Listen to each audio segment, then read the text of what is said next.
సినిమాకి బడ్జెట్ చాలా ఫ్రెండ్లీగా, ఎందుకంటే ఈ సినిమాలో స్టార్ క్యాస్ట్ వెంకటేష్ గారు ఉన్నారు, నయనతార గారు ఉన్నారు.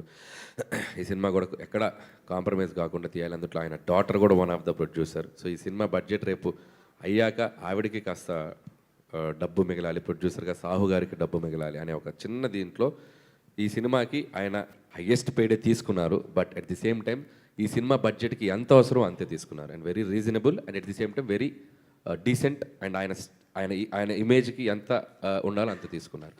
సో దట్ ఈస్ అప్రిషియేషన్ వచ్చింది అండ్ నేషనల్ అవార్డు వచ్చింది. అండ్ ఆ సినిమా అప్పుడు ఆ జోన్లో ఉంటాను. ఆ సినిమాని అద్భుతంగా ఎంజాయ్ చేశాను. బాలయ్య బాబుతో ఉన్న జర్నీ మెమరబుల్ జర్నీ ఆ సినిమాకి, భగవంత్ కేసరికి. అండ్ సో దట్ ఈస్ మర్చిపోలేదు. ఆ తర్వాత వెంకీ గారు అంటే నాకు ఆల్మోస్ట్ లైక్ చాలాసార్లు చెప్పాను కదా, ఒక ఫ్రెండ్, మెంటర్, గైడ్ అన్నీ. సో ఆయనతో F2 నుంచి నా జర్నీ ఉంది. సంక్రాంతికి వస్తున్నంత ఆ వైబ్లో ఉన్నా. సో వెంకీ గారి వైబ్లో. సో ఆ 3 నెలలు, ఆ 3 వారాలు, మళ్ళీ ఆ తర్వాత ఇప్పుడు మెగాస్టార్ వైబ్లో ఉన్నాను చిరంజీవి గారితో. ఇప్పుడు ఈ సినిమా సక్సెస్ని ఇది ఒక స్పెషల్ అని చెప్పొచ్చు. ఎందుకంటే సో చిరంజీవి గారితో ఆయన చిన్నప్పటి నుంచి నేను ఆ పాటలకి డ్యాన్సులు చేస్తున్నాను. ఒక తెలియని ఒక కనెక్షన్ ఉంది ఆయనతోటి. సో ఆయన నన్ను రిసీవ్ చేసుకుంటున్న విధానం, ఆయన నన్ను ప్రేమిస్తున్న విధానం, ఆయన నన్ను ఇంటికి వెళ్తే కూర్చోబెట్టి మంచిగా ఎంత ప్యాంపర్ చేస్తారో, ఆయన ఎంత బాగా చూసుకుంటారో. సో అది ఆ మూమెంట్స్ అన్నీ ఫ్రేమ్లో పెట్టుకోవటమే.